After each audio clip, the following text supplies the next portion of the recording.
We are now recording. Welcome, everyone, to the first meeting of 2026 of the CSBARS. And staff, or Teresa specifically, can you please take roll? Dr. Bolton? Here. Dolan is not present. Hunt? Present. Keller? Present. Kramer? Present. Marshall? Present. Yurashek. Present. We have a quorum. Thank you so much, Teresa. Now on to public comment. And as members of the public who have been attending these meetings know, but we'll make sure to repeat that members of the public can make written public comments and submit them to the CSBARS at calbar.ca.gov email box. Written public comments received by 9 a.m. on Tuesday are distributed to the CSBARS prior to the meeting, and then comments received after that time are forwarded to CSBARS after the meeting. Verbal public comments of up to 2 minutes will be taken now, but first we will recognize individuals who signed up in advance using the link on the agenda. My understanding is that we had no one sign up in advance. Is that correct before I go on? Yes, that's correct. Okay, thank you. And so you can raise your hand by using the raised hand function on your computer or by dialing *9 on a phone. Staff will share a timer on the screen during the comments. So before we begin, I would like to remind everyone that under the Bagley-Keene Open Meeting Act, public comments must pertain to items that are on the agenda or related to matters that are within the jurisdiction of this committee. My understanding is also that no individuals provided written comment. Is that correct? Yes, we did not receive any public comments in advance of this meeting. Perfect.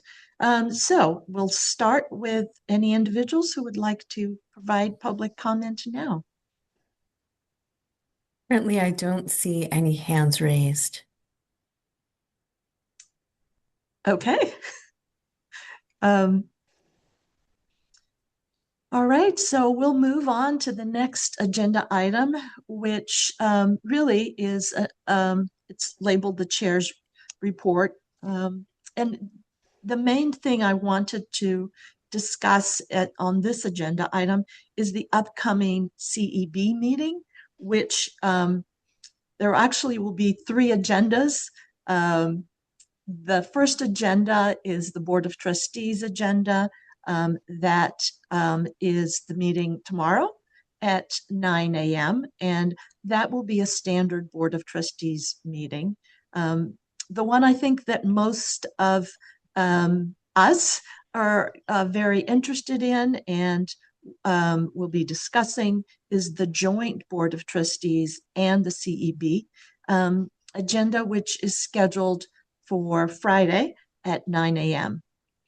This joint meeting will really focus on the bar exam options. And I really want to thank the Board of Trustees and the CEB for including a roundtable discussion with the deans from all 3 types of law schools.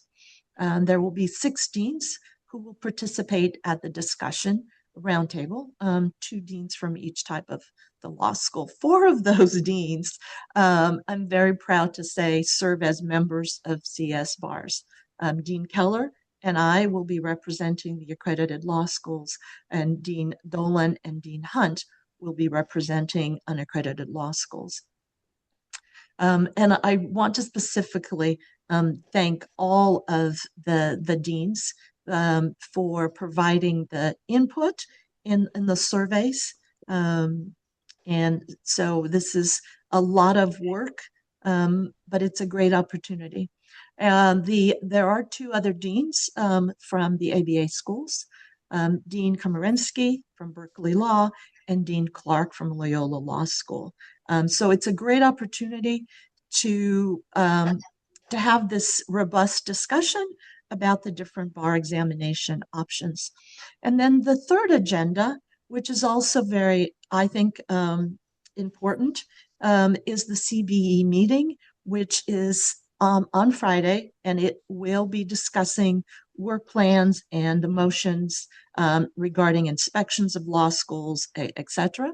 And there is no time certain to start other than it'll immediately follow adjournment of the joint Board of Trustees and Committee of Bar Examiners meeting.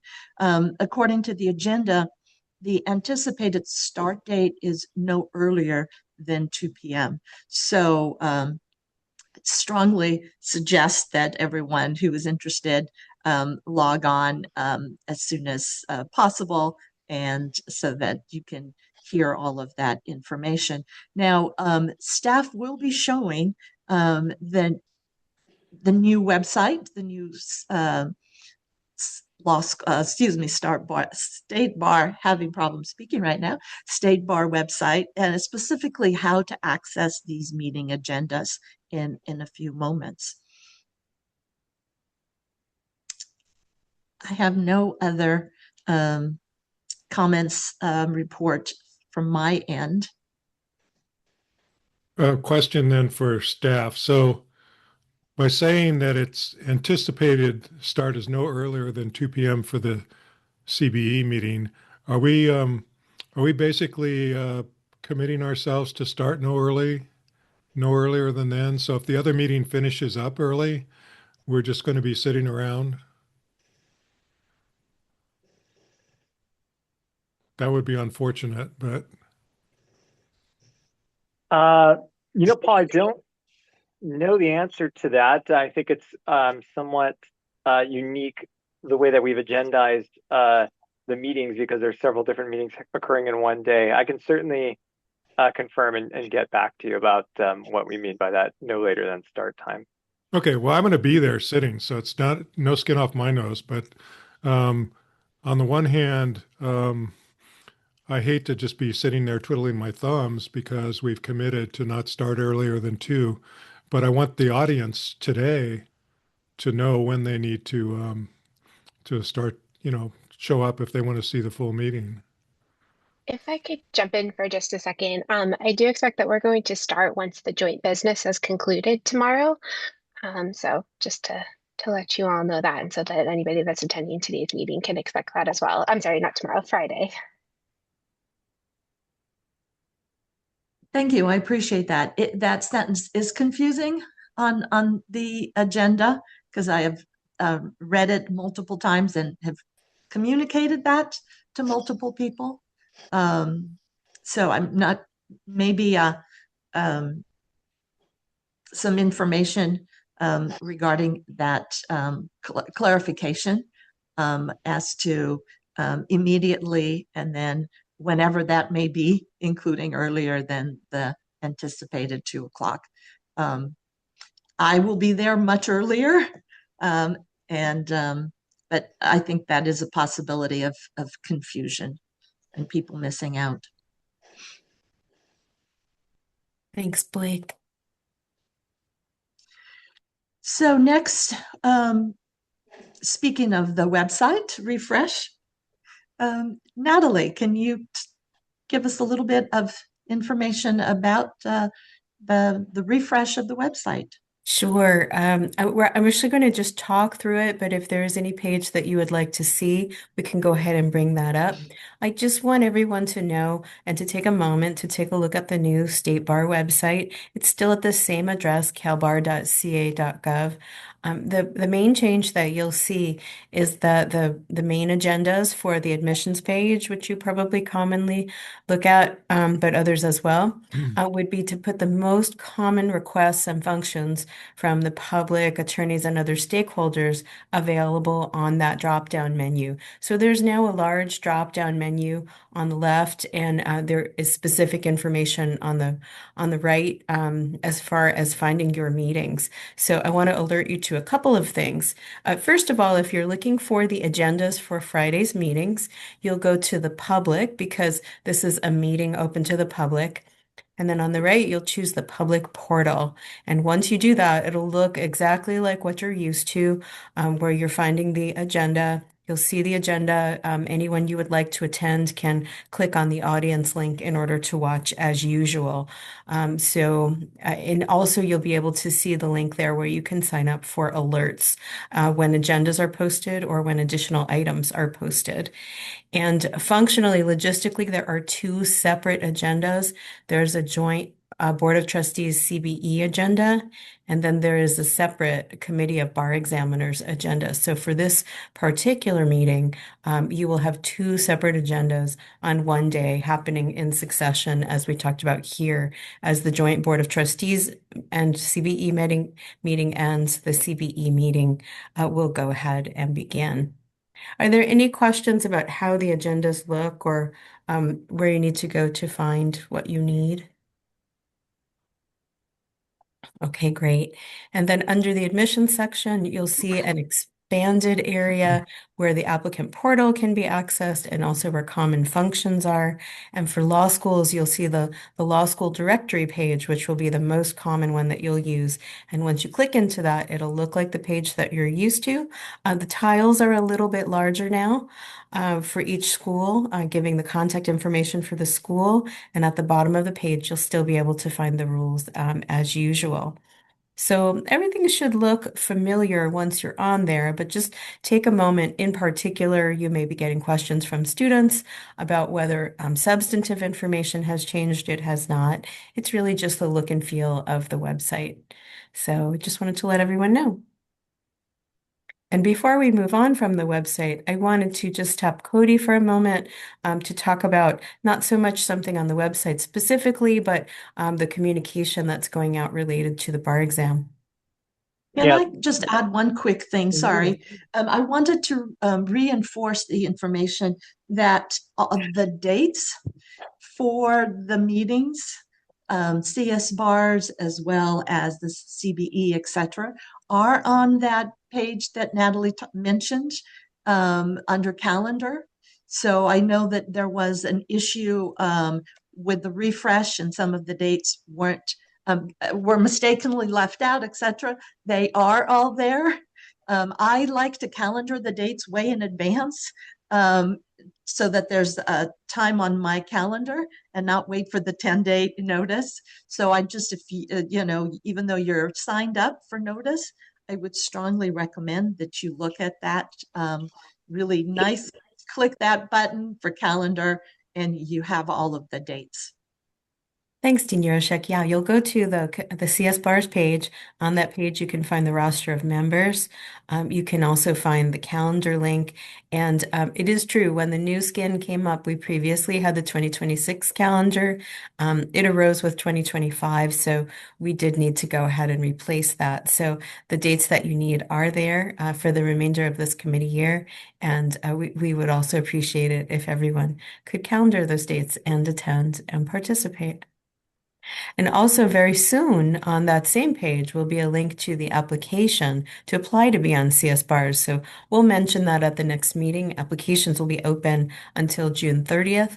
And if you think that you would like to participate in the future and you are a dean watching the recording or this current live meeting, you're a dean of an accredited or an unaccredited law school, we would hope that you would apply. Thank you very much. Yeah, and I was going to just quickly share an update. It's the time of year where we start our weekly bar exam countdown email that goes out to registrants for the upcoming exam. So we typically start this 6 weeks out. We have a 6 email series. And what we tend to do is we start with an email blast that kind of reiterates the basics, the general format of the exam. We build upon that, introducing the admittance ticket bulletin and exam rules, and then we start to focus in on kind of logistics details, site-specific information, and more kind of nuanced explanations of some of the exam policies. So I wanted to just bring to this conversation an update. We have issued our first email last Thursday, second countdown tomorrow. This is one of the most important ways that we have to communicate important exam day rules and policies. We tend to see anywhere between 2/3 and 3/4 of all applicants read each email. Across the whole email series, a larger number than that. And what we are constantly doing in those emails is linking out to materials that are published throughout the State Bar's website and in some of the places that Natalie just mentioned. So you are likely going to hear from students that are starting to receive this email. For those that would like to see the materials that are being sent to applicants, we publish all of the bar exam emails on our website. It's very easy to access. You can go to the State Bar's website and in the search bar, just type in bar exam emails. So right now we've got last week's email published. Tomorrow we'll publish the second email just as it's going out.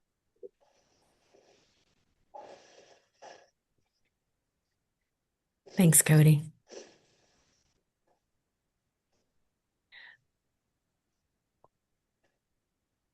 Okay, Dinyosha, can we proceed? Is it okay if we proceed to Yes, the please. audit? Okay, great. So just a reminder for schools, this is we'll be beginning the audit of the posting of the California Business and Professions Code Section 6061.7A disclosures on the websites.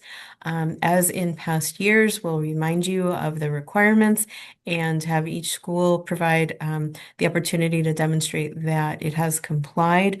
By this point, we're in 2026, so all of the January 2026 disclosures should be posted. You create them and turn them in at the time of the annual report. We encourage you to post them at that time. The statute requires you to post them by now. And so in the coming weeks, you'll be receiving a survey from us. It will go to the dean of the law school. The dean can return it, or another administrator can return it with the information that we're requesting. If you have any questions along the way, we encourage you to reach out to us or to contact us through the law school regulation email box just to confirm everyone's placement, and then we'll provide an update to the Committee of Bar Examiners in the admin section of the March CBE meeting. Are there any questions? Okay, great. Thank you. All right, thank you. Now to our approval of the December 10th meeting minutes. Are there any questions or corrections at this time? I don't see any hands. Okay, I'll move approval. thank you. Is there a second? Second. All right. Teresa, could you please take a vote? Bolton, Yes. Dolan is not present. Hunt, Yes. Keller, Yes. Kramer, Yes. Marshall, Yes. Yurashek. Yes. With 6 yeses and 0 nos, the motion carries. Thank you. All right, so now into the business section of our agenda.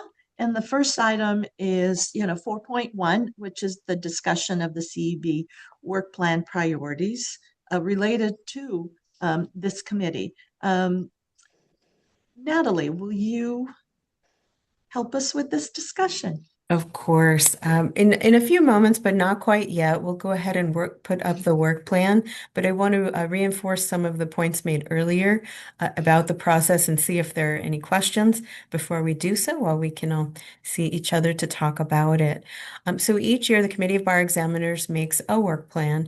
They started the work plan in December, provided some comment to staff as to update it, and then they send a recommended work plan to the Board of Trustees after the January meeting.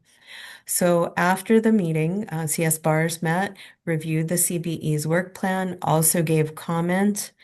Also, the Law School Council met and gave comment as to their work plan, and staff created an updated version of the CSBARS work plan that you saw last time, but it now incorporates the feedback from the Committee of Bar Examiners, December discussion, the feedback from CSBARS, December discussion, and also when substantive topics were in the purview of CSBARS and they were identified by the Law School Council, they were also placed into the work plan for CSBARS so that there could be comment from both the ABA approved law schools and then also the CSBARS accredited and unaccredited law schools. On Friday, the Committee of Bar Examiners will meet and look at all three work plans, the CBE, the CSBARS, and the Law School Council for sending forward to the Board of Trustees. The work plan is, in some sense, a living document. It's a guide that will take all of those committees through the year. From time to time, things do change, and when they do, we'll bring the work plan back here for comment. Historically, the work plan has been presented at nearly every CBE meeting, just to review status and also changes, and that can happen here as necessary. And I'm going to just tap Paul for a moment to see if he would have any comments about the work plan or the work plan process in general before we look at this work plan. No, go ahead. Okay, great. So this work plan should look very familiar to what we saw before. If we could go ahead and put it up on the screen. The main thing that's different is that when we were together last time, the committee, CSBARS, looked at the full work plan, all of the priorities to the CBE, looking not only at those that were under the educational standards section, but also the other areas which are within the CBE jurisdiction. So that you could see if there were others in addition. So in creating this work plan, we've retained only those lines in which CSBAR's input is necessary. We tried to capture the correct number of meetings that you would need to discuss the various items before they are presented to the Committee of Bar Examiners. So the first couple of pages have just background information. The work plan itself starts in the gridded area, couple of pages in. This is also posted on the CSBARS website. So if you're following along in the public, you can bring this up as well. In some cases, we have items which don't have dates on them, and those are generally attached, for example, here to the very first item, where we pledge to bring updates to you as they arise. And we think that there'll be updates frequently regarding some of the things that you see here, including the admission statistics and any type of actions that may come up throughout the year from the Board of Trustees, the CBE, or the legislature that may affect the operation of law schools. These are also separated using the same headings that you'll see on the CBE agenda. So the other areas, particularly those that are not educational standards, will be much larger on the CBE website because they have a large mandate of jurisdiction. But you can see things that were pulled from the different areas here. Would you, Dean Yaroshuk, would you like to go through each line by line, as we did before, or do you have the group just review the summary? I think think we had really robust discussion in December. So unless there's any specific thinking about adding or making, comments on things that we've already, I think we could just do a summary. But I'm open to any of the other members if they prefer to go line by line. Okay, looks like we can go ahead and do a summary. Essentially, the key things in the work plan relate to the bar exam and anything related to the current 2026-2027 bar exams, which will be administered much as they have been as in July of 2025 going forward, and then also being updated as consensus and decisions are made for the July 2028 forward bar exams as well, going from a strategic view to a granular view as more and more information is available. We also will be discussing today in this very meeting, beginning a discussion related to some proposed operational changes that the board has asked the CBE to consider, as well as a possible coursework update for AI related to JD programs as well. And to the extent that additional information is added, it will be placed here. One thing that we're working on setting in terms of timing is looking at a review of some of the portions of the unaccredited law school rules, many of which were requested through informal conversation here at CSBARS. And as a more formal timing is available, we'll go ahead and add that to this document. So are there any questions about this document in general, how to read it, where to find it, and how it will guide your work this year?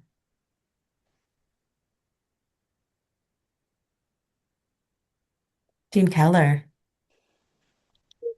Apologies if I just misunderstood what you just said, but I thought you said we were adding the unaccredited law school rules. I thought that was already on the plan. Is there a distinction between the one just above Ed Standard's recurring assignments? No, it is exactly that one. We are just working in the staff and general counsel time as to when general counsel is available to consider rules revisions. So we can exactly tell you the timing, but it is for that item that is already on the work plan. Okay, so the April, June, August dates are just estimates at this point. Right. Got it. Okay, thank you. I wouldn't anticipate that they would be sooner. I would not anticipate that you would see this in March. But if there is any update, we will let you know. Okay, thanks. Any other questions? Okay, well, thank you, everyone. You, Natalie. The next item, I believe, Cody, you'll lead us the further discussion on the board-approved operational changes to CSBARS member term, length, member composition, calendar, and feedback loop, etc. Yeah, that's a long title. Yes. Thank you for the etc. Well, I'm going to share my screen just 1 second, and I'll walk us through a discussion here. Okay. At our last meeting in December, I think we essentially opened up an initial discussion about this topic, and today we'd like to return to provide kind of some more specific options that could be on the table as far as addressing the board's recommendations, and then I'd like to open up discussion to gather feedback on some of these options or whether there's maybe missed alternatives. So I will kind of spare us of revisiting the entirety of the background, but just to set the foundation for our audience and for those that maybe do not recall, the Board of Trustees last year completed its sub-entity review, sunset review of all state bar sub-entities, and in 2025 adopted recommendations for changes that the board believed would improve the efficacy of each sub-entity. For CSBARS, the board made several recommendations related to the length of the terms of members of CSBARS, the definition of certain positions, the types of expertise that's necessary to fill certain member positions in CSBARS, and some other elements related to the calendar. So I want to walk us through essentially through each one of those recommendations, provide some talking points, or excuse me, some discussion points and opportunities to explore some of the options that may be considered. And there they are. These are the 4 recommendations. I apologize for briefly stepping on them, but I can explain them more clearly here. Recommendation 1 was to expand the definition of an accreditation expert who may sit on CSBARS. As it stands today, the The composition of CSBARS includes deans from accredited law schools, deans from unaccredited law schools, and 2 appointed members of from the CBE, one of which can be an accreditation expert. And I'll describe kind of some of the challenges that have arisen from that in just a moment.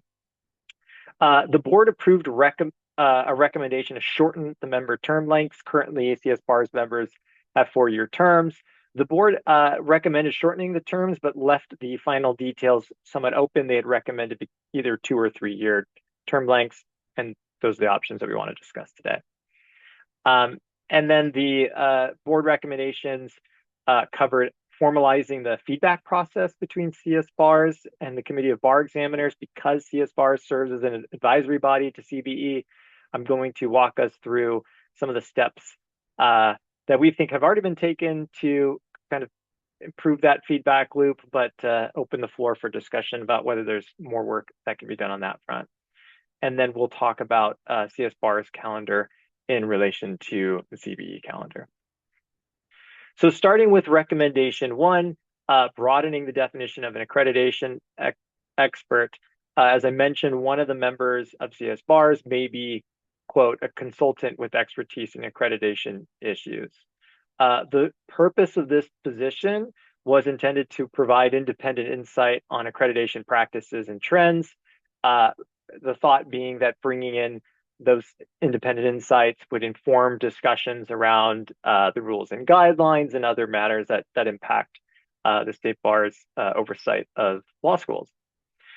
What historically has been the case is that the state bar has narrowly interpreted this requirement, and it's been narrowly interpreted to essentially apply to only individuals with direct professional experience working for in private or public accreditation entities. And what that has meant is that we've only had one accreditation expert serve on CSBARS because recruiting for this position has been very difficult. So in our last 2 terms, we have had 2 CBE appointed members from the CBE serve, and we have not been able to successfully recruit an accreditation expert that meets this requirement. So what we would like to consider, and the CBE will consider this as well at a future meeting, and that's why your feedback is valuable, is whether or not to extend this definition to include certain other experts that have valuable experience that could be brought to CSBAR's discussions related to accreditation matters and other oversight discussions. We want to kind of seed this discussion by presenting a number of possible types of expertise that could be brought to these discussions. For example, we could expand the definition to include experts in student learning outcomes and program assessment.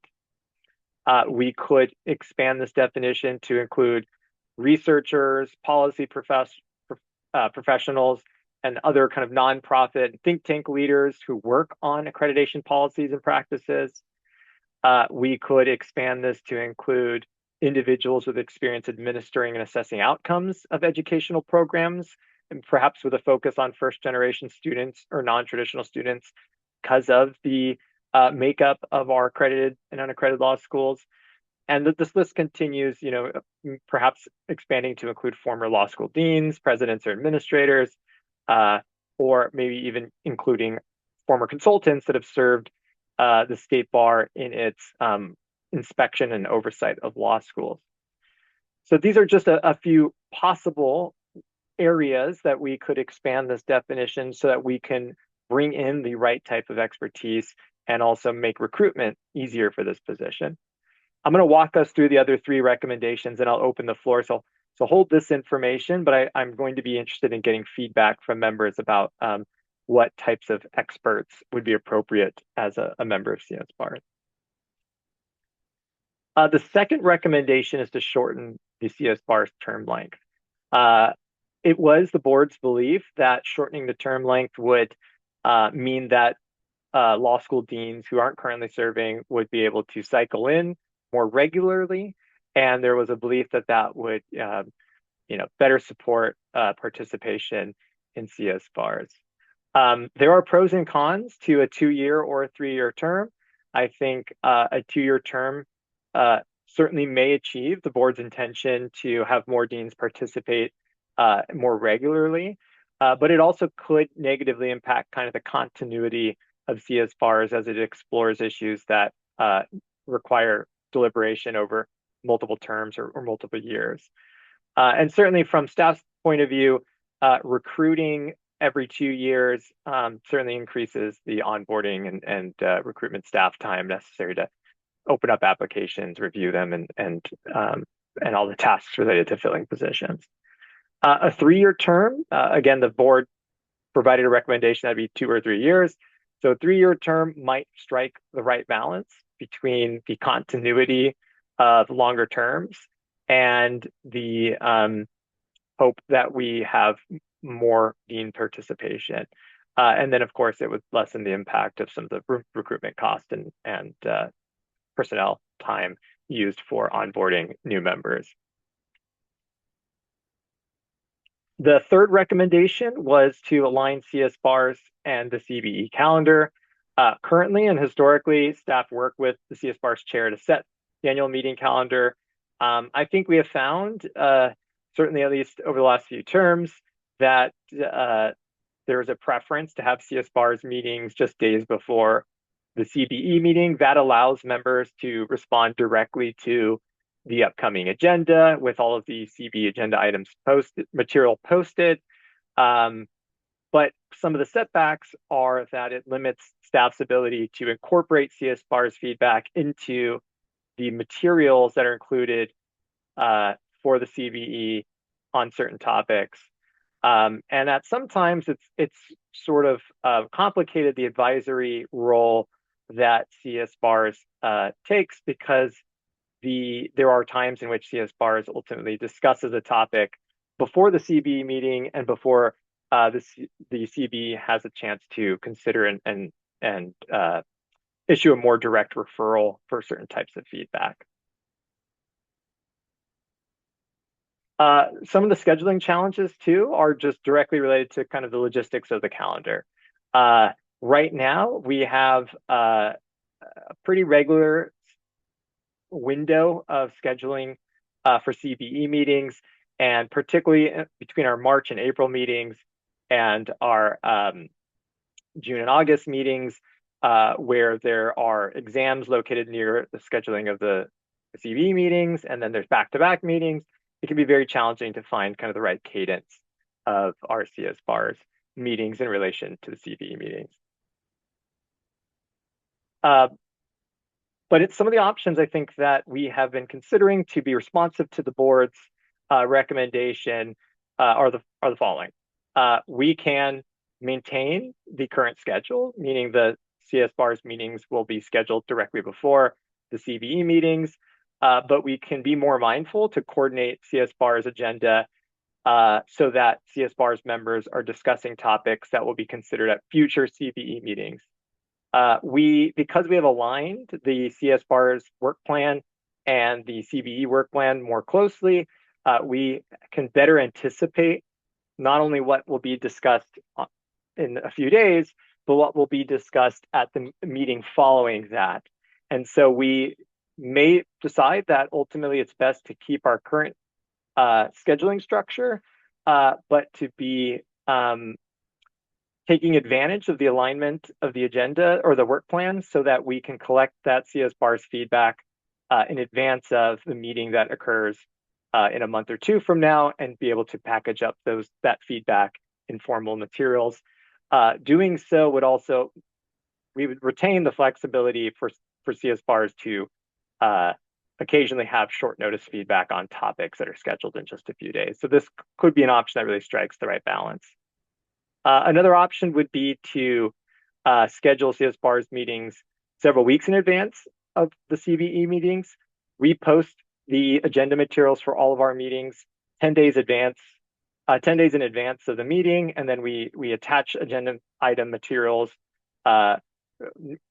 approximately around a week before, and then the days leading up to the meeting. So we would want to schedule meetings probably be more than 10 days out, that would give CSBARS the opportunity to provide feedback on topics that are anticipated at the next meeting, but give enough window for staff to be able to fully incorporate feedback into the materials and the topics to be discussed.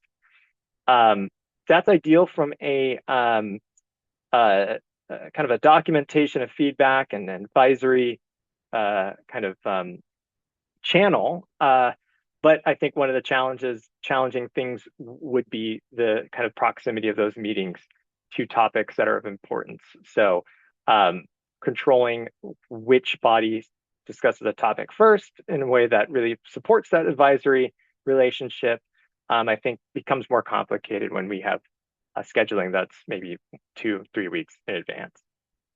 And then a third option would be to schedule CSBARS meetings just days after the CB meeting. That's probably the clearest way to have a direct referral and response to referral model, where the CBE requests direct or issues direct referrals to CSBARS, and CSBARS can discuss those directly and can respond directly to the types of feedback and information that CBE members are requesting. But I think this has been something that CSBARS chairs in the past have expressed some concerns about, because it leads to a delay in CSBARS members' ability to provide input on topics if their meetings are scheduled after those topics are originally considered by the CBE. So that's a few of the options that can be responsive to the board's recommendation. And then I'm going to just touch on this last recommendation, then I'll open up the floor here. The last recommendation that the board made was to improve the feedback loop from CSBARS to CBE. Again, I think this recommendation is really rooted in a desire to really support that advisory body relationship. Historically, CSBARS feedback have gone to the CBE kind of through multiple different channels. There are at times kind of direct referrals where the CBE will request explicit response and information on a topic from CSBARS, and that will be brought to them at their next scheduled meeting. There are ways in which staff works with CSBARS chairs to incorporate CBE priorities just within the CSBARS agenda. Staff certainly summarizes and packages up CSBARS discussions in materials that it brings to CBE. And then we also have just direct updates from the CSBARS chairs. We've invited chairs to CBE meetings to come and speak directly to the CBE about CSBARS discussion. And then, of course, we have two members here, two members of CSBARS that are CBE members as well. And so they often will bring information to the CBE meetings, having attended these CSBARS meetings. This recommendation from the board, in my opinion, is maybe the one that's the least specific at this point. And I think our question will be for you all, and also we'll open this up for the CB to consider, but whether or not additional action is needed to formalize the feedback loop is, I think, the highest level question. Recognizing that we have these multiple channels of providing feedback to CBE, recognizing that the CSBARS work plan and the CBE work plan are now very much aligned. Those steps alone may have already sufficiently addressed this concern, but that's a part of the discussion that we'll have today. And then because we have multiple channels, I think one of the questions that we have as well is whether or not there's a preferred method for delivering this feedback, whether we should take these 5 different types of channels of packaging up and sharing information and maybe narrow it down to 1 or 2. So I want to have a discussion today with members. I'd love to get feedback on these 4 points: the term length, the definition of an accreditation expert, the feedback loop, and the calendar. And then we will have a similar discussion with the CB in March 2026. And certainly the opinions that are shared today will be a part of that. So that's a lot of information. Let me pause there and now open it up for either questions or some feedback on some of the recommendations or options that we've identified so far. Cody, is there a specific topic? Is there, as you said, lots of questions? Is there a specific sequencing that you would like? I see that, for example, the expanding accreditation expert definition, maybe the taking more discussion time versus some of the others. Do you have a preference as to whether what order you would like this? No, and certainly we could maybe start in the areas where there's maybe stronger opinions. I imagine maybe the calendar or just the feedback loop in general, maybe areas where there's kind of already fully fleshed opinions on those matters, and then we could maybe take it to the areas that need longer discussion. Dean Marshall has his hand up. Dean Marshall. I'm curious, and I apologize if I should know this, but in terms of the CSBARS,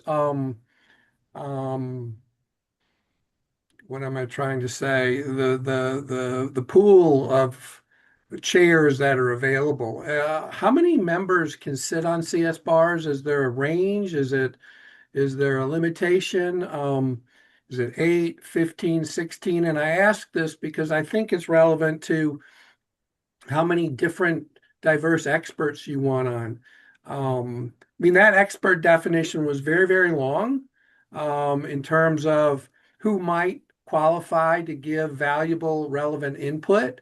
But at the same time, depending on how many seats are available to serve, you may want to also consider, well, then do you reserve so many for deans? Do you reserve so many for accreditation experts, et cetera? So it's just kind of a general question. No, and thank you for that, because that's an important kind of foundation for that part of the discussion. CSBARS is chartered to comprise of 7 members, 3 deans from the accredited schools, 2 from our registered unaccredited schools, and then the 2 members that are selected by the chair and vice chair of the committee of bar examiners. Of those 2, one of them may be the consultant with expertise in accreditation issues. So as far as, well, let me take one step back. We always aim to have our sub-entities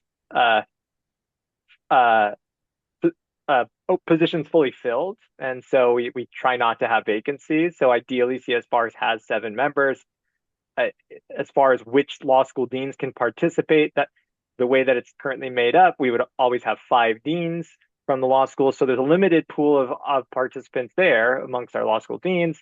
So really one of the best, or one of the ways, not the best ways, but one of the ways that we could bring new perspectives and new ideas would be to expand the definition of this accreditation expert, because that is a position that hasn't been filled with an accreditation expert in some time. Otherwise, I think we will, the way that the committee generally has new ideas is when new law school deans join on. So a follow-up for clarity. So my understanding, or our understanding, is this would be the range of possibilities, criteria that would satisfy the public, the state bar, that we have a qualified, competent person contributing to the conversation, would fit into one of these long, this long list of potential what is a qualified, competent participant, but it would only take one chair. It would only take one position. Is that the thought? But it could come from a range of possibilities. Yes. So it would still be one individual who would fill that one seat. The question at hand is whether we want to expand eligibility for that one position beyond this, what has been the narrow definition of an accreditation expert, to include some other expert that has relevant experience that could be of value to CSBARS. The long list that we provided was just a starting point for a discussion.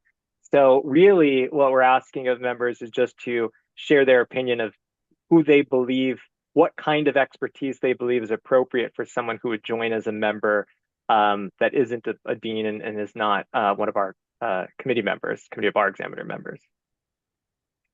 And if I could follow up with just one more question. So the process then would be, depending on what that list of potential criteria could include, someone would apply, they would disclose why they think they're relevant and fit in a criteria.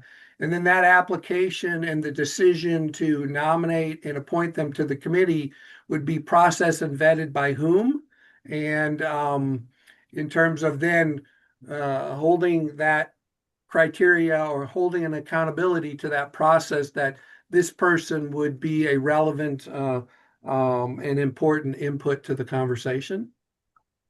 Yeah, that's also a great question. The first actual step, just to take one step back, would be for our committee of bar examiners at an upcoming meeting to consider what the definition would be for filling this position. And if it's determined that that definition will be expanded, I think creating a clear definition so there is a standard to refer back to, right? So again, there's that long list were examples, but whatever replaces our current definition of an accreditation expert, I think would need to provide a sufficient level of detail so that there is some standard to refer back to. Then you're right. From there, the position would be open when we have our annual, we open up applications for appointments for a number of state bar sub-entities. And then generally what will happen is that staff reviews applications, and then there's usually some individual on one of our bodies that would ultimately appoint that person for this role. The chair and the vice chair of the committee of bar examiners would ultimately consider the applications that have been received and would approve, would select that member, that position. So there is some oversight from our CB chair and vice chair of that selection process. Thank you. Would this person also be sitting on the committee of bar examiners, or would it be exclusively to be on this CalBARS committee? Yeah, no, it's just exclusively for CSBARS. Okay. Yeah. Yeah, then obviously expanding the definition. If we can't find someone, then expand the definition, and somebody with previous law school experience with an unaccredited or accredited law school would be great. Dean Hunt, can I ask, when you describe that someone with experience, are you thinking in your mind like a former administrator or dean, or is it? Or is there former administrator, a dean or a vice dean, maybe a registrar, somebody who was with the school for a number of years, who understands the administrative operations of a law school.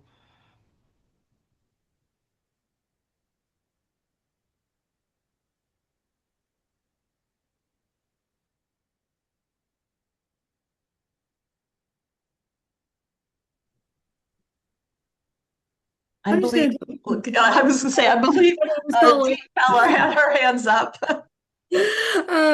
So in terms of, expanding, looking at the definition, I think it would make sense. Right now, it's just individuals with direct professional experience in public or private accreditation entities in legal education or similar areas. I agree with Dean Hunt that it doesn't have to, it could be with direct professional experience, as you put it on the slide, that it could be experience supporting accreditation compliance at a law school. I think that would definitely open up the pool a bit without making the criteria too broad or fuzzy. I mean, I do think there is certainly benefit to having the expertise, but if the alternative is to have two members of the CBE, that's not a bad thing either, because then we get more interaction with members of the CBE, which I think is always helpful. I guess the question I have is back to the ultimate purpose, right? You know, having more deans doesn't seem to provide maybe to fit that ultimate purpose, right? You already have 7 deans, so so that I'm presuming that the purpose is to provide a particular expertise that doesn't come directly from the deans. Is that correct or on the right path? Yeah, I mean, I think the intention does include that, right? So it includes someone who maybe has a sense of trends in the accreditation space, maybe even outside of legal education, who can bring those perspectives to discussions, and that adds some additional color. If the definition were to be expanded to include, you know, former deans and administrators and others, I think the distinction there may be that they're no longer serving, so they maybe have a different perspective at someone who is kind of independent from someone who's currently running their institution. But I think when that position was initially defined, I think the maximum benefit at that time considered was like, let's get fresh perspectives from just an expert in accreditation matters in general. And at that time, it didn't define whether or not that person worked in the legal education space or not as well. So it could have included someone who, you know, maybe worked in accrediting medical schools or something like that, who had some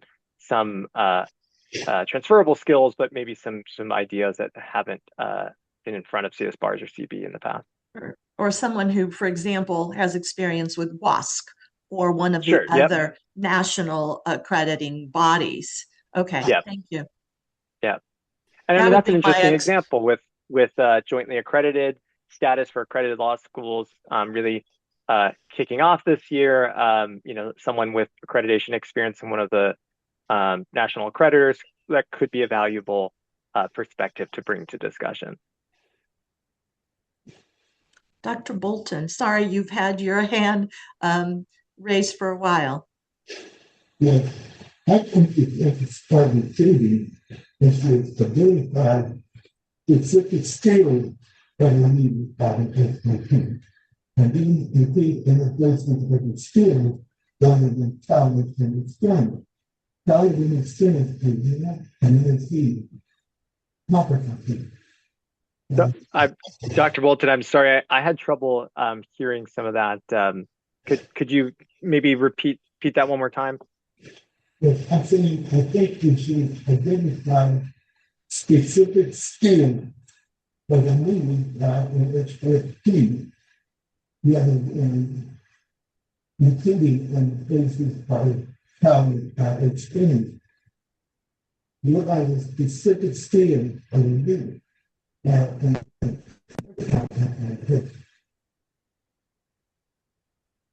Got it. Dr. Bolton, I still had trouble, but I think what I heard there was maybe our discussion should be framed on kind of what skills do these individuals have as opposed to their like experience within a certain type of institution or a certain position. I feel like that's what I heard, but I'm sorry, I'm still having trouble hearing you. You said we got an idea. That's exactly what I'm trying to say.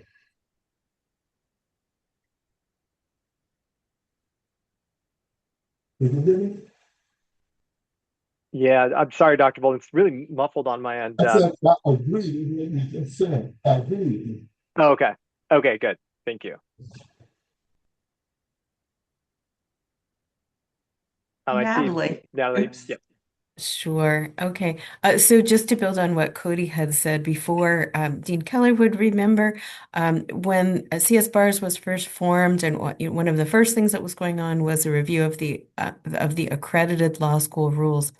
And at that time, there was an accreditation expert who had been on the section counsel from the ABA had completed that service and came here and gave a broader perspective of legal education terms. But also at that time, we brought in feedback from many different accreditors, from engineers, from medical professionals, from business schools, etc. And so it was interesting to see what they were doing in those various realms. And CSBARS chose to recommend some of the things that were happening, not recommend others. And so one possibility might be to have someone from outside of the legal field to give that broader perspective.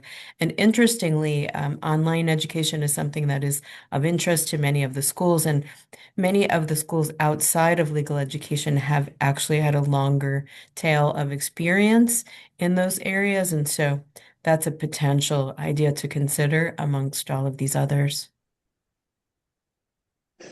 Yeah, I'm curious before, I know Dean Marshall has his hand raised, before we turn to him, what the response to having someone with expertise outside of the legal education space, what if folks are willing to share their response to that, because that might be an important way to kind of scope this discussion if there's a negative reaction to that concept.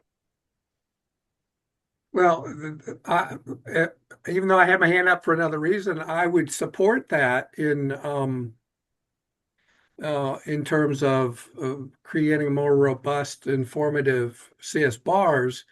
I mean, I think I'm just thinking if it was a member from the medical educational space. They might even bring in information and insight with regard to licensing exams, and the way the medical community does it versus the legal profession does it. So I think it would be very, very insightful to have that kind of input, and I wouldn't be against it.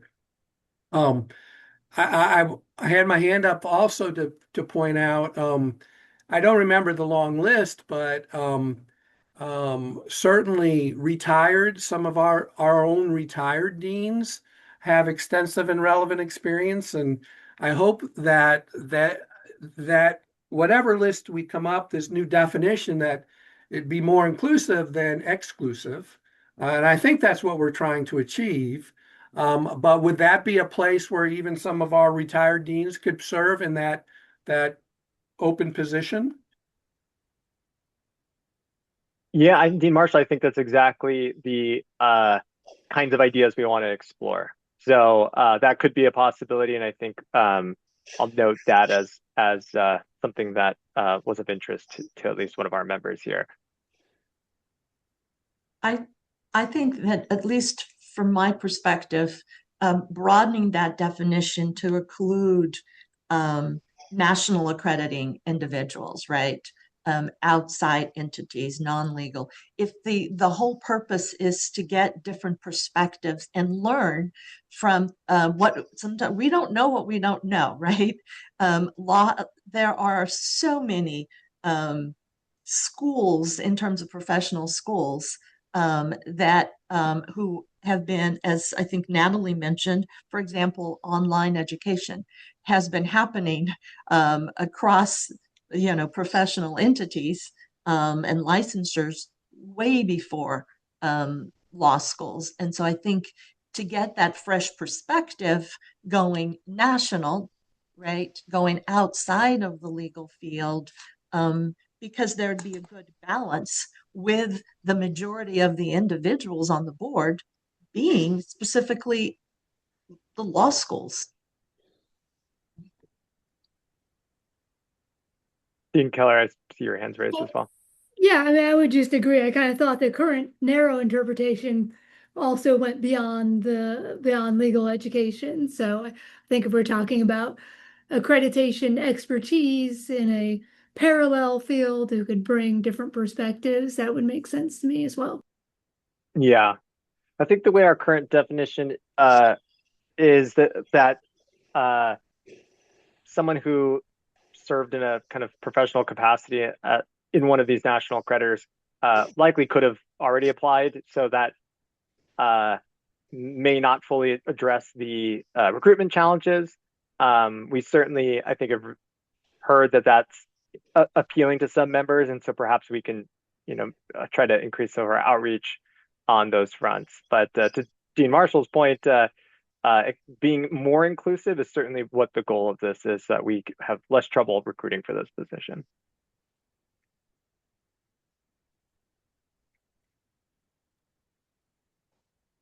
Any other specific discussions on that one point, or are individuals ready to move on to one of the other questions? I don't want to stop discussion, just being very mindful of time.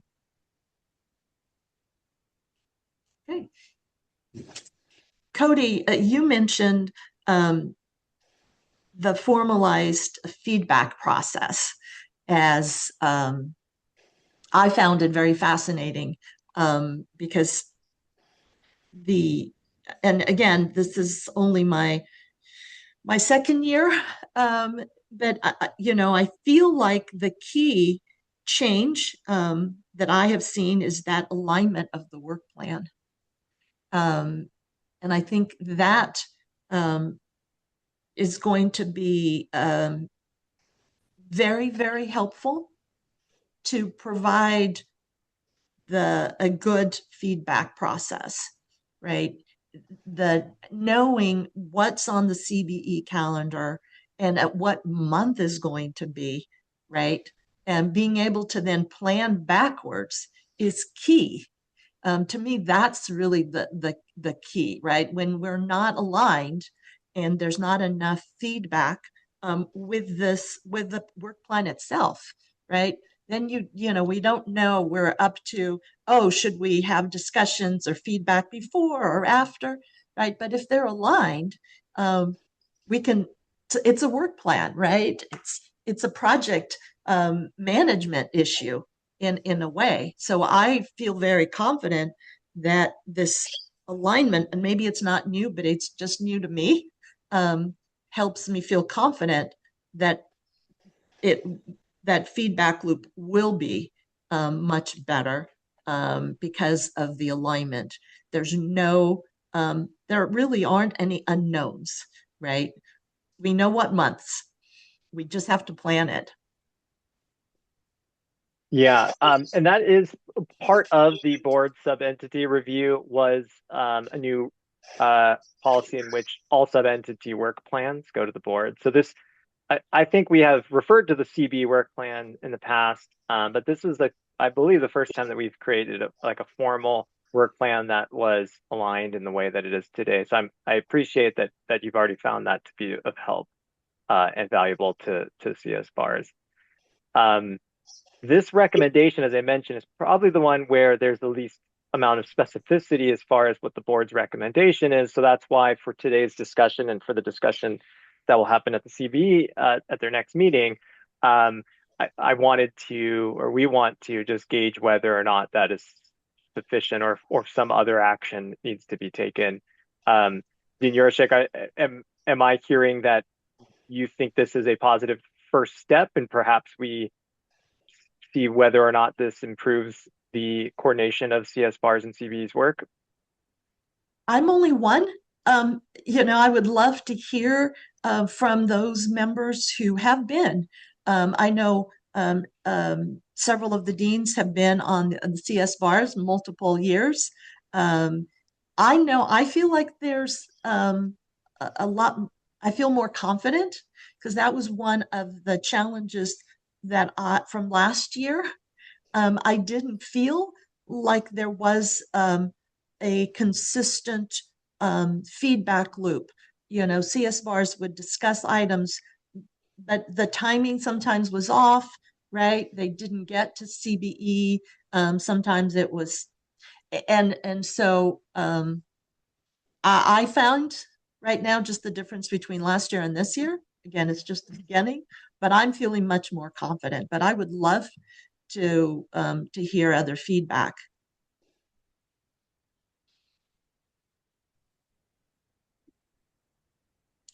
Dean Keller.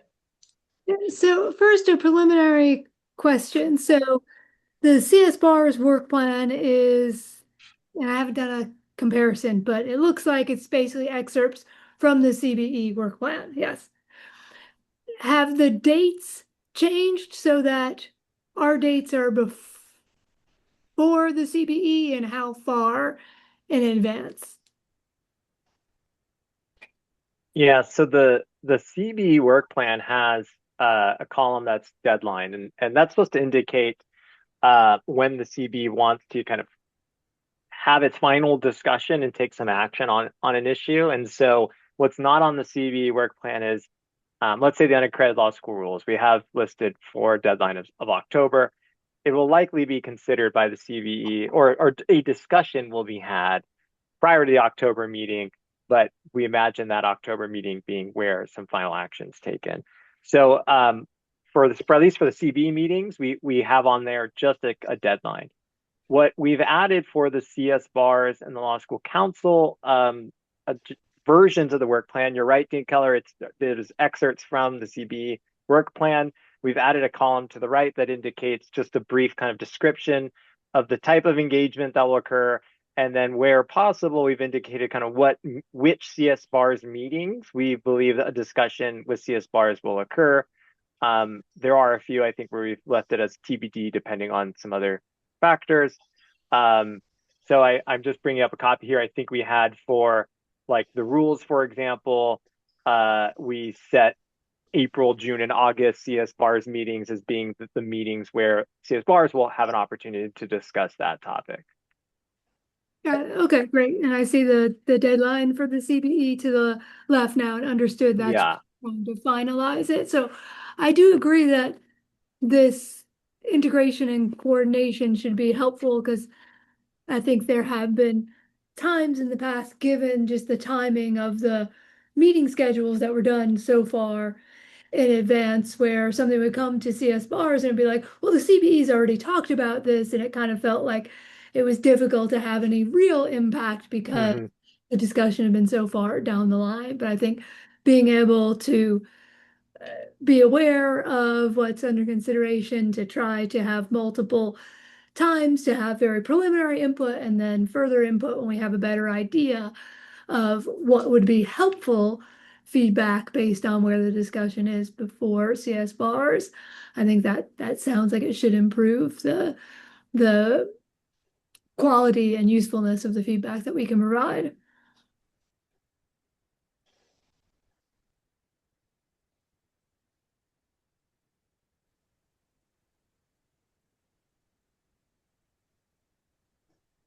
This topic might be an interesting segue into the calendar discussion, because I think in the past, discussions around the alignment of the CSBARS and CBE calendar were partly informed by some of the concerns that Dean Keller just raised, which was whether or not it was coordinated in a way to make sure that the feedback was happening at the right time to have the right level of impact.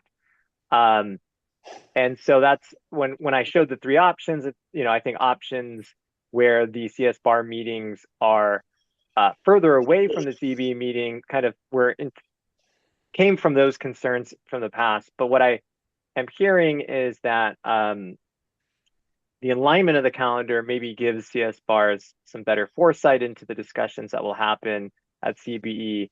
And so it may be that keeping our current arrangement where CSBARS meetings are scheduled near CBE meetings is still appropriate, because we have better visibility into which discussions will be happening, not at the meeting in 2 days from now, but the meeting a month or two away from now, because we have a work plan that indicates kind of some rough timelines for these discussions.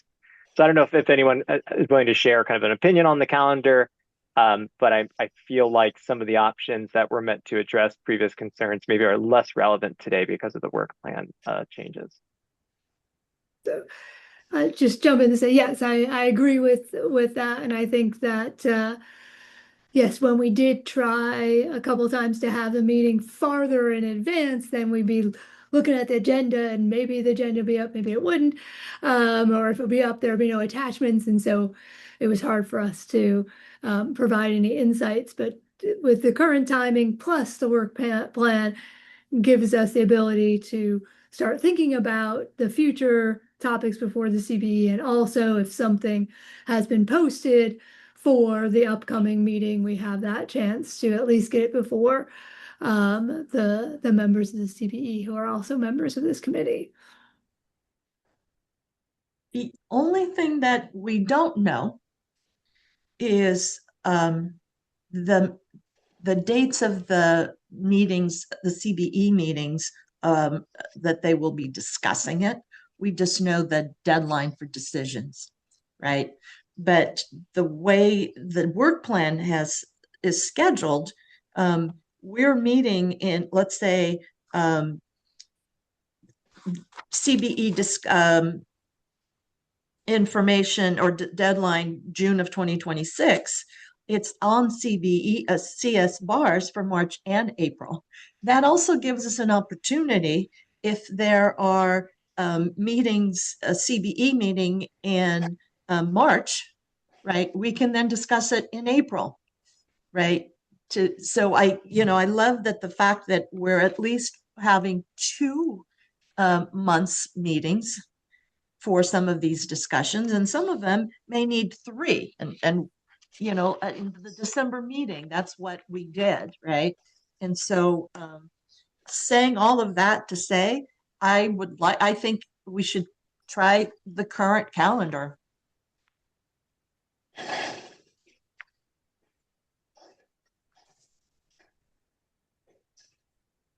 Whoever's idea was to better align these work plans and to have 3 different work plans, kudos. Yeah, well, a lot of the format and what you're seeing in the materials is Natalie and Teresa on the team here. So kudos to the Ed Standards team. This has all been very valuable feedback thus far. I think the last recommendation that we maybe haven't touched on was related to, let me just see here, the term length. And yeah, I mean, I think that's a relatively simple concept. So maybe I'll get some just very candid and short responses to it, but love to get a sense of, given the options of 2 or 3 years, which is what the board recommended, whether there's a preference for the longer term or the shorter term. Dean Marshall? Yeah, I just have a sense that 2 years is too short. I think when you come on as a member, there's a year of kind of inculcating and learning what the role is all about and observing and participating. I don't think you really get your sea legs until the 3rd year. I just think 2 years is too short. Sure. Thank you for that. I agree. I think 3-year terms is more effective, especially given the types of things that we're looking at in the upcoming year. Mm-hmm. I was going to concur. I think the continuity is real important. I don't think there's any problem with the 4-year term as it is. If you staggered them so that every 2 years somebody new was coming on for both the unaccredited and the accredited, you'd always be getting somebody new in. But the continuity of the decisions being pushed so far out with the state bar is more important than the getting new people in, I think. Mm-hmm. Okay, thank you for that. I agree with everything that has been said. Okay, I thought that might be a simpler part of the discussion. Well, this has been really valuable. Thank you all. As I mentioned, the next step will be a similar discussion with the Committee of Bar Examiners at the March meeting, and we will work to kind of synthesize some of this feedback and use that to inform some of the materials that they're going to consider. Great. Thank you, Cody. Thank you all for this great, very thoughtful discussion. The next item on our agenda deals with the Board of Trustees direction, to explore to explore, right, requirements for accredited law schools requiring courses regarding competent use of generative AI. That too is a mouthful. And I know we discussed a little bit in December. And Natalie, can you please lead us in this discussion? Sure, of course. So we're going to bring up a PowerPoint presentation, and much like the last discussion, this is a discussion in which we will ask for your feedback. This is something that the CSBARS has been discussing for a little while. We'll talk about the concepts today to get a direction, and then this will come back to the March meeting for a more formal review and more formal feedback that can be sent to the CBE. So I won't try to repeat that mouthful that Dean Yurshak handled very well. Let's just get right into it. Let's go to our next slide. So here's what the Board of Trustees has asked the Committee of Bar Examiners to do. And the Committee of Bar Examiners is turning to CSBARS for input. So we're going to see this over 2 slides. So the Board of Trustees itself adopted some practical guidance for attorneys for the use of artificial intelligence. That's been in place now since 2023. It also asked that the CBE explore requirements for California-accredited law schools to require courses regarding the competent use of generative AI. And there was a very lively discussion at the December meeting of the CBE. Let's move on to the next slide to talk about that.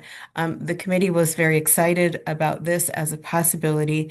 And since the initial adoption of direction from the Board of Trustees saw AI expand greatly in the areas of the practice of AI and also in JD education.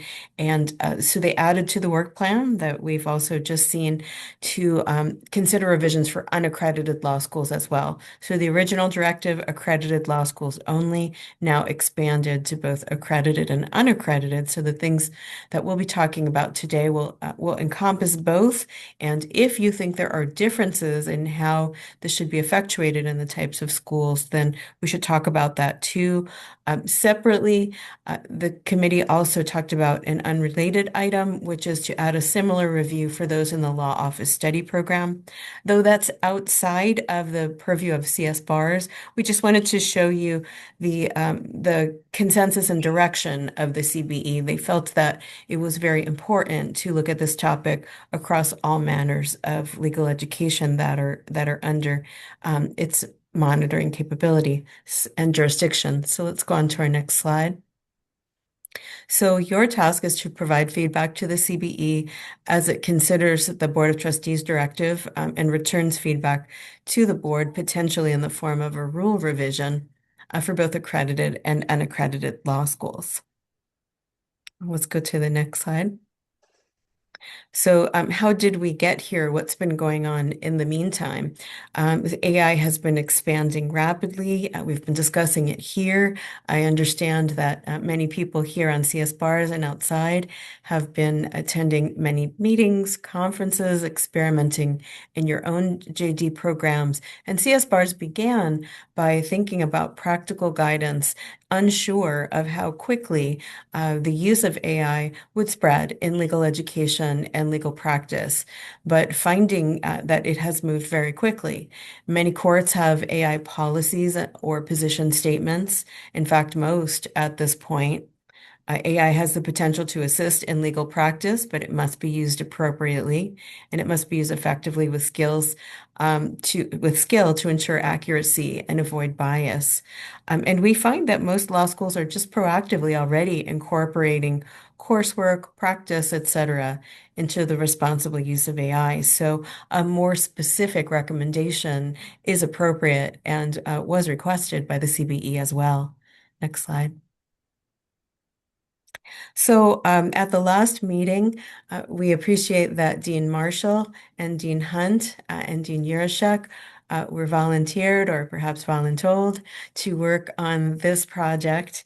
Dean Yurashek has a lot of experience in drafting rule revisions, and we were fortunate to see that Dean Marshall and Dean Hunt took different routes in thinking about AI at their schools, and they can give a little bit of a guideline. And I wanted to talk about a couple of factors you may think about more. We thought about uh, what might be necessary to be responsive to the board's directive, and also depending on what is chosen, how would the state bar take a regulatory position to confirm that the schools are in compliance with any rule change that might be adopted? And so a few ideas were considered. One is to require a specific standalone course that all students would take. So, for example, right now, all schools are required to include and have all students take a course in professional responsibility. That's the only course that that the committee has specifically required outside of asking that all of the bar exam topics be tested as well.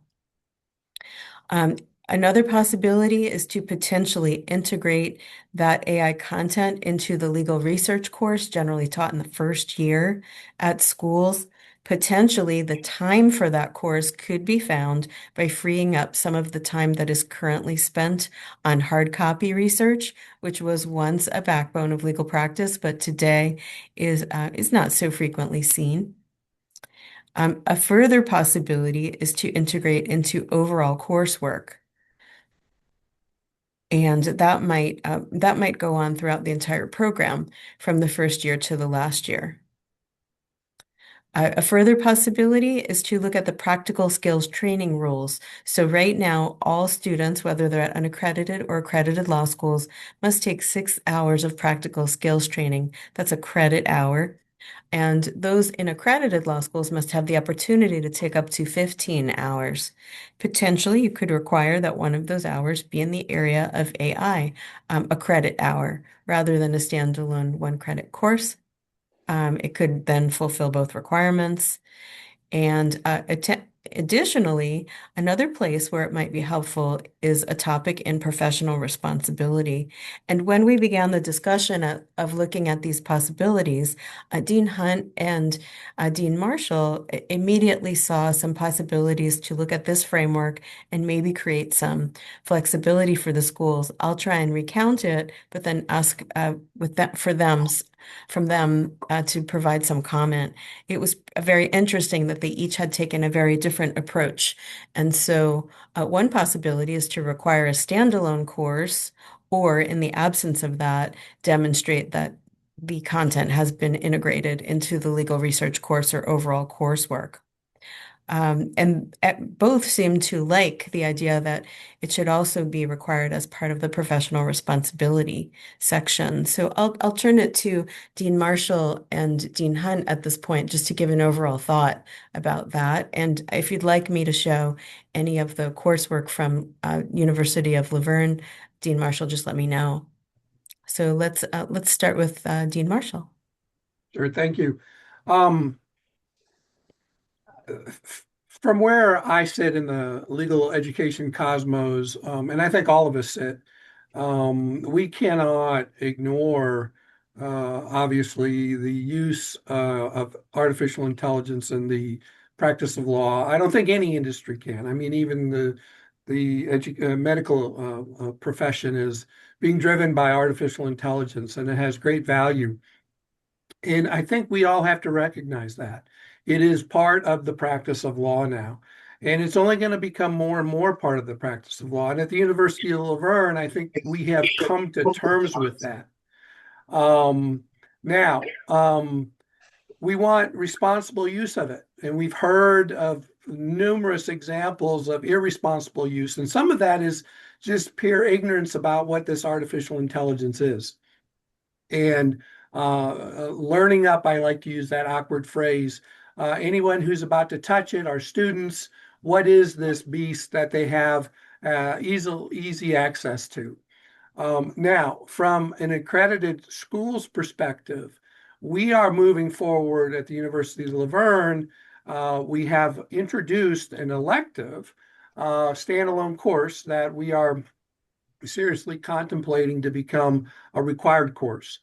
And the standalone course is designed to take the student through one, understanding what these large language models are, what their asset value is, and what their constraints are, and then how to use them and appropriately and responsibly in the practice of law, so that when they go out there and interview for a job, they can bring that knowledge and expertise to the law firm, which itself is on a curve and a wave trying to understand the proper context and perspective of how artificial intelligence is going to be utilized appropriately in the practice of law.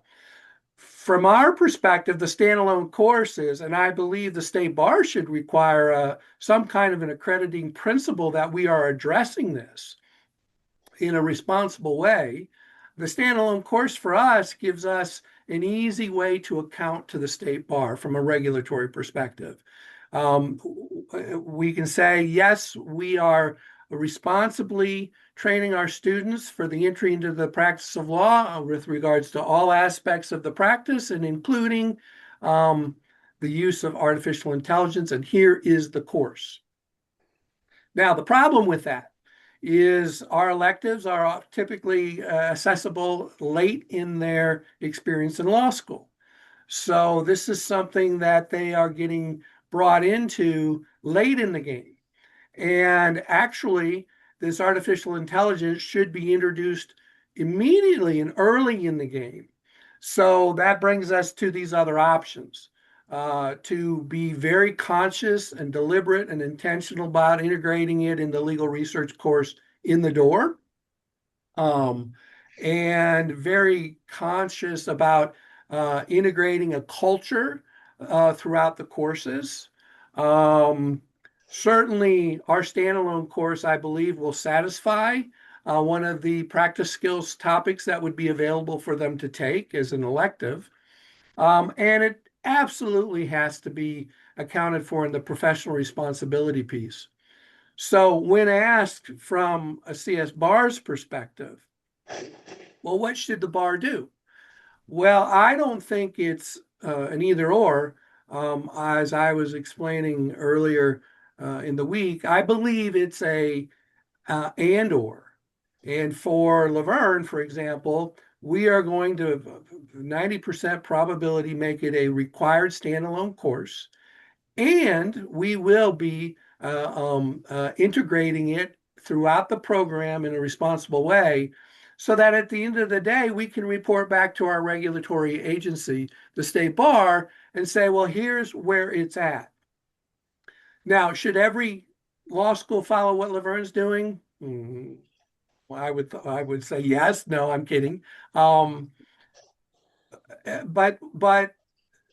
as long as the law school can account for, and see, the reason I like the standalone course is when I say to the state bar, well, we're handling it throughout the program, that's a little bit of a lift for us to then account for an inventory and enforce that across many different faculty, across many different courses. It just makes our job a little bit harder in terms of our annual report, probably. But I'm certainly in favor of that as a potential solution in terms of addressing artificial intelligence. One of the things that in talking to our Director of Student Success here, one of the things that I think is very, very important in terms of students preparing themselves for the bar exam is utilizing their faculty and doing numerous practice essays. And of course, getting students to take advantage of that is often difficult. But can you imagine, and the AI experts I have talked to, this AI can be utilized by the Director of Success in a very responsible way, that the AI give reiterative feedback about a closed universe PDF essay, for example, and look at the tremendous power that brings to a curriculum. And so we're even exploring that piece. I mean, when I think about the numerous bar prep courses that prepare and provide feedback on students who are giving volunteer essays, I wonder, are they using AI? And if not, why not, as long as it's used responsibly? So that's kind of where we're at here at the University of Learn. But I say that I believe that we are doing what is the right step towards what we should be doing as a state bar, who's accrediting and regulating both the accredited and unregistered schools, the registered schools. I did provide a copy of our syllabus that just kind of outlines what this course looks like. And of course, this will evolve over time, I'm sure, as well. So with that, I will hush and turn it over to Dean Hunt. Thank you. We took the opposite approach here at the California School of Law. And I think really Dean Marshall hit on it. It's when do you want to introduce this tool to be used to the students? And our feeling was not in the first year. We want them to develop the analytical skills and reasoning during the first year before they start determining whether AI is doing it well enough for them. And so we have not used it at all. In fact, we have said it is not to be used during the first year. And then after that, we have systematically integrated it into the program. And so the upper class, second, third, and fourth year legal research courses have AI components where they develop, how to use it and ethically and responsibly, the responsible use of it. We have incorporated it into our professional responsibility course. And then within our courses where practical skills are learned, wills and trusts, civil procedure, and other courses, they're permitted to use it with a but that you've got to be using it in an ethical, responsible way. And you're responsible for anything that's in there. It can't be, oh, I didn't write that. And as we've explained to our students, starting right off the bat, really in our intro course before they get into law school, is you have to develop the writing skills in order to pass the California bar exam, which you won't be able to do if AI is doing all the writing for you. And so, midterms and finals, they're locked out on the lockdown browser anyway. So it's not possible to use it there, but we sort of developed the thing of having it throughout the program instead of in one course. Now, from a reporting to the state bar, we can point to the syllabus for legal research and writing 2 and 3 and 4 and professional responsibility and say, here's where you'll find all our AI components. And then it also gets used here and there as well, but it's not as straightforward as saying, yes, we have a class on it. So we just went with the other avenue.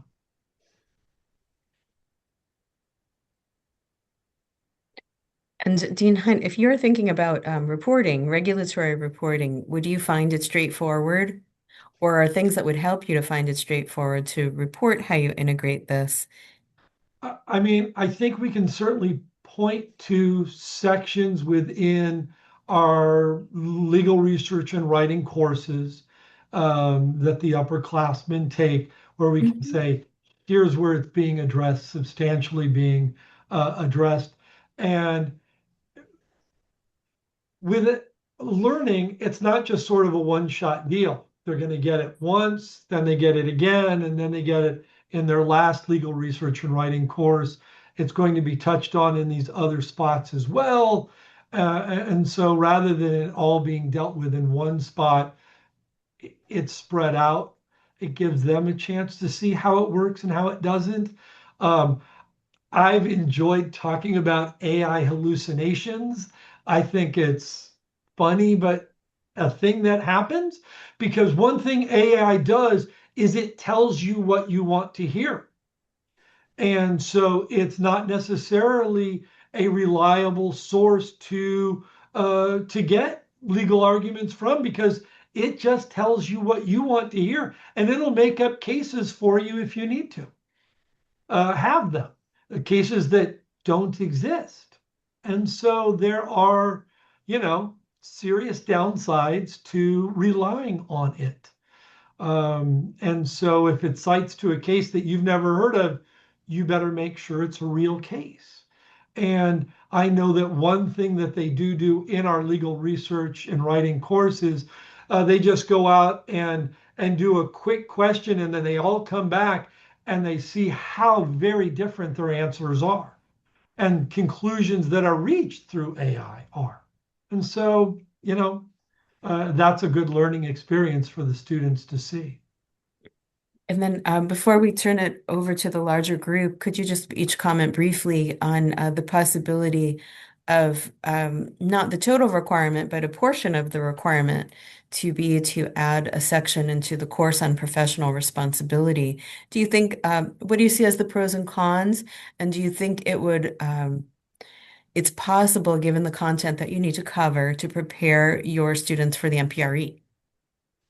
I'm not sure if the state bar is going to be testing on it, to what extent they will be in professional responsibility and or on the MPRE or in the bar exam itself. But I think it's a must that it be included.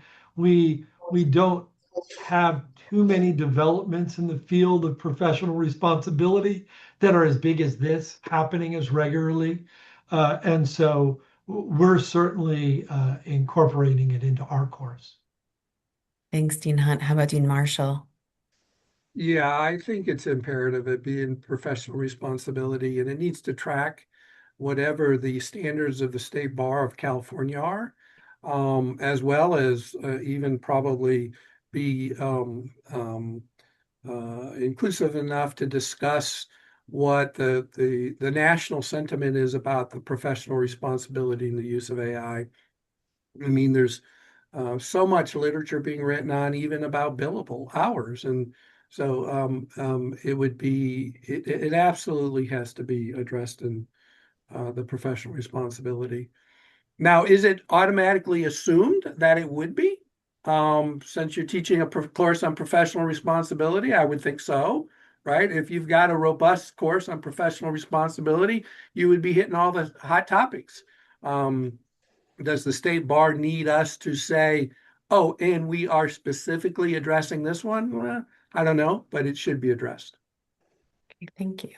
So I'd like to open it up to the wider group, really focusing on two questions. The first one is, would your recommendation be a standalone course on the topic of AI, or a choice, a standalone, an integration, or a choice? And then second, do you believe it should also be part of the professional responsibility requirement?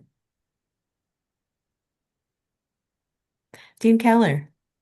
Thanks so much for this discussion. I was not here earlier when some of this was discussed most recently. I'm definitely supportive of more flexibility in terms of how schools go about doing this for many reasons that have already been alluded to, plus the fact that come Friday, we may find out that we are all years behind the ABA schools in preparing our students to take the next gen UBE bar exam. And so we've already got a whole lot of curricular change and course redesign and remaking of all of our asynchronous courses ahead of us. So to require, something more specific as opposed to more flexible is not the route that I would recommend. I do think that in some fashion, AI needs to be covered in PR. I don't know that it needs to be a specific, detailed requirement as opposed to, I think, what already is in the rules about having a PR course that, covers what you need to know to be able to practice ethically. I think that everyone would agree that if you are one of those people getting fined for using cases that don't exist because you just blindly used AI, that's a problem and that should be addressed in PR. So those are my initial thoughts. Thanks, Dean Keller. I'm wondering if we're seeing a consensus around at least the first part, which is demonstrate through either a course or an integration. And I didn't really hear any comment about making it part of legal research, and heard from Dean Hunt that perhaps that first year is too soon. So let's start there. In terms of a straw poll, do we feel that a requirement in legal research in the first year is too soon? If you think so, raise your hand. Either your physical hands or your raise hand function. Natalie, Julie, could I possibly throw in a thought on that? please. I absolutely would agree that it's too soon for students to use it. But I think it needs to be brought to their attention in the first year. It's a responsible thing to do, so that they know why they shouldn't use it and why it's important to develop the fundamentals. And because you're going to find students using it anyway, because it's going to be the easy thing to do. And so I think the knowledge as to the dangers of why it's too soon to use it should be taught to them. Yeah, That's a good point. just very brief. I would agree with that, and I would also want the flexibility to draw a distinction between first semester and second semester. The way we do build our courses, I think that it may well be that as AI usage in research and writing becomes more and more prevalent at law firms, we may want the first semester to be, here's what AI is, here's why you shouldn't be using it because you have no judgment yet and you don't have the skills yet. But maybe the second half of the second semester, now we're saying you should know how to use Westlaw or Lexis AI, because when you go out into your externship over the summer, they're going to expect you to be able to do that. So I think some flexibility there would make sense. Good point. Thank you. I think flexibility is the key. We've heard multiple individuals, and I'm right on there. The only course that has specifically been required is PR. I would hasten cautiously to add another specific course. I think the idea of making it a part of the practical skills course is really a good compromise.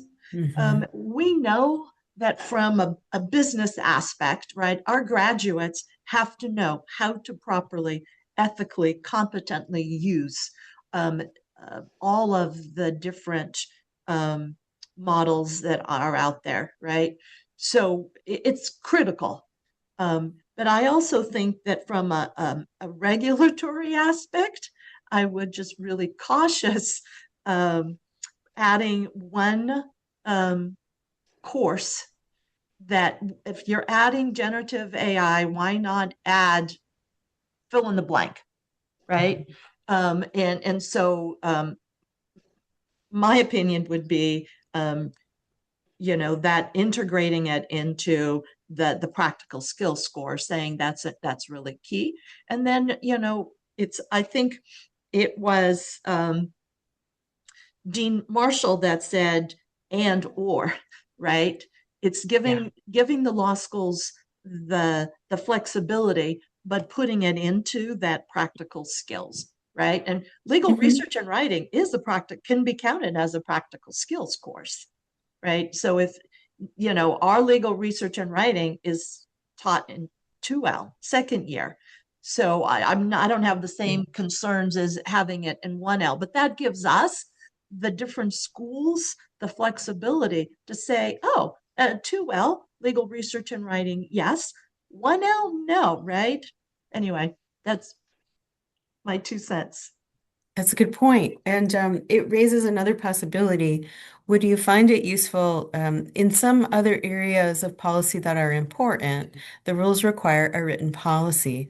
So potentially here, a written policy on the use of AI could be required, and most likely every school on this committee and every school observing on this call may have at least some element of that.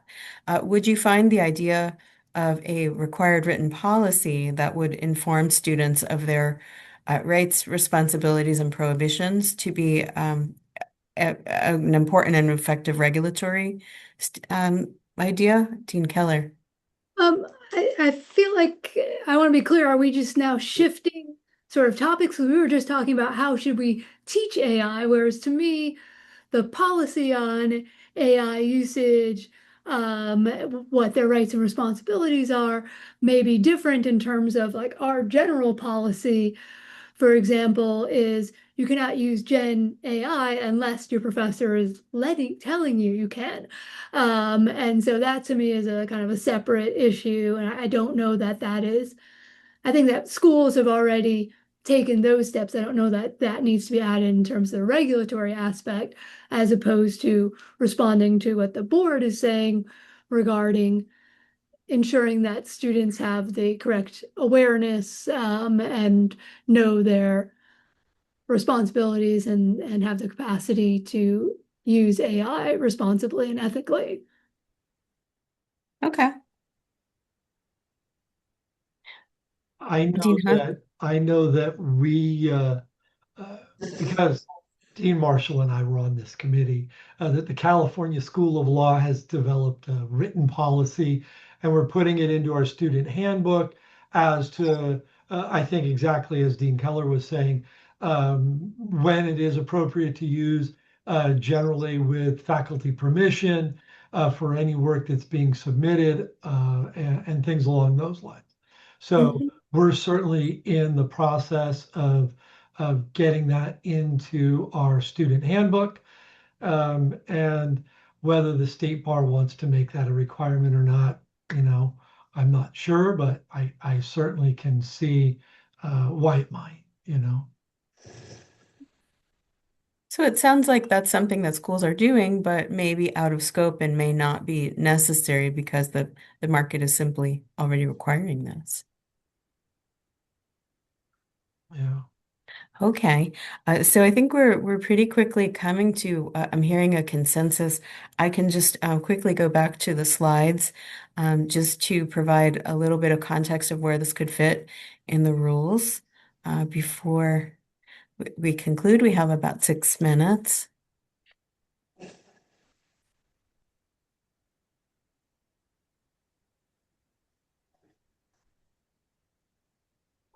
Thank you. And so we thought that we can identify a couple of the different rules, but I can tell that everyone is already very familiar with these. Looking at Accredited Law School Rule 4.160D4, D, of course, being that preparation for licensure and professionalism. So that's one place that we might look to make an adjustment. Let's go to the next slide.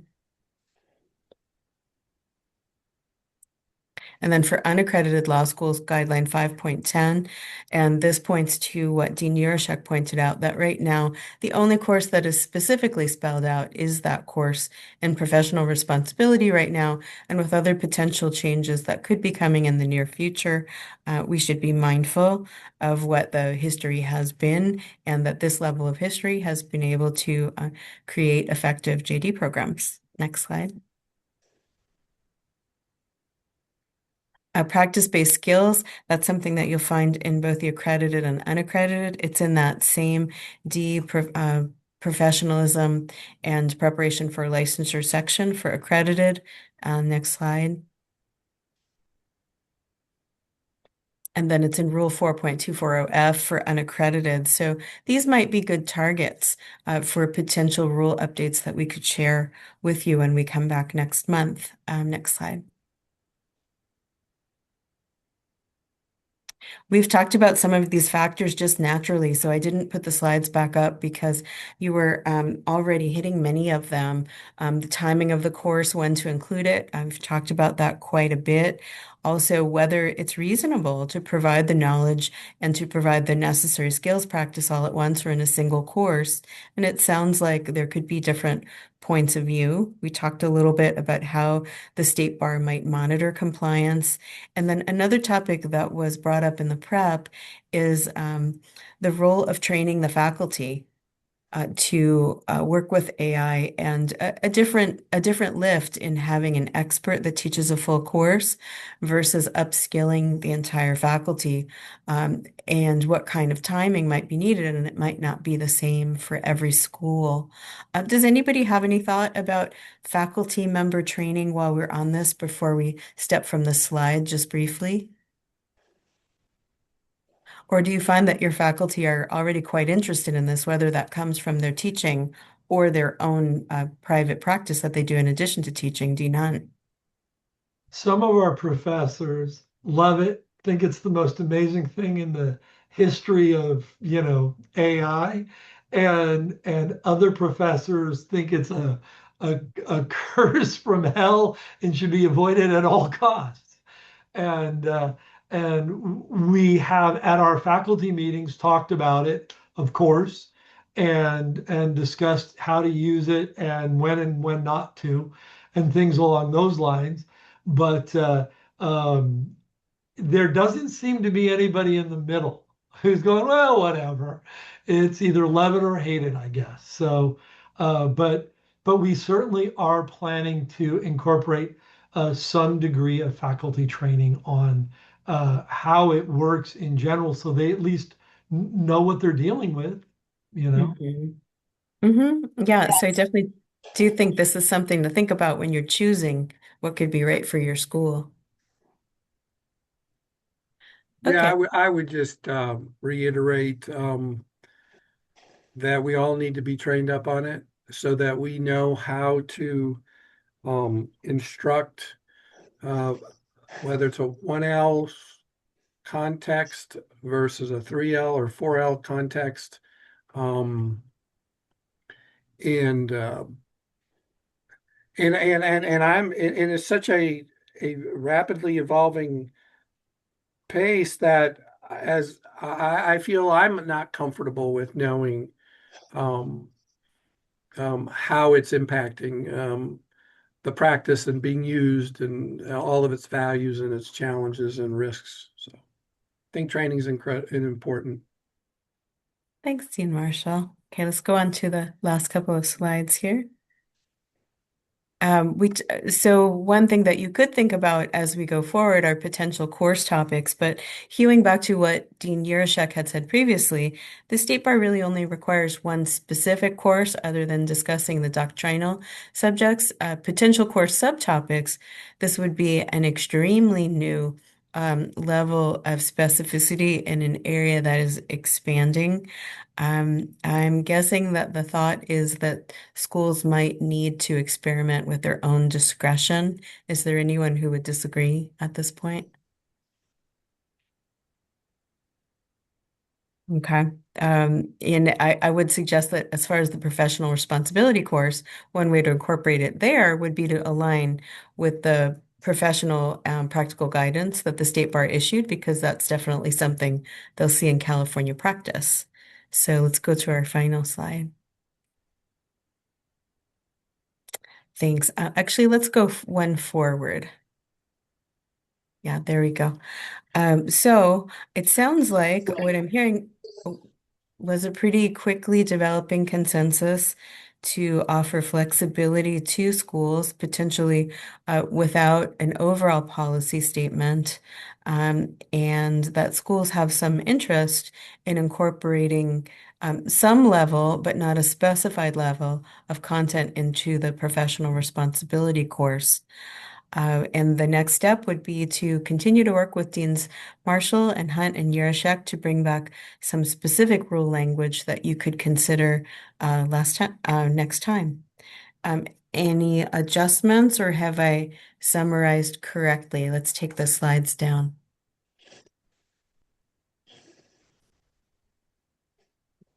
Great job summarizing, I think. And thank you all for the great work, specifically Deans Hunt and Marshall, for all of your prep and discussion and leading that topic. You're welcome. Well, thank you. Dean Yurashek, I turn it back to you, and we are just at 3. And I think the meeting is adjourned. Thank you, everyone. Thank you. Thank you.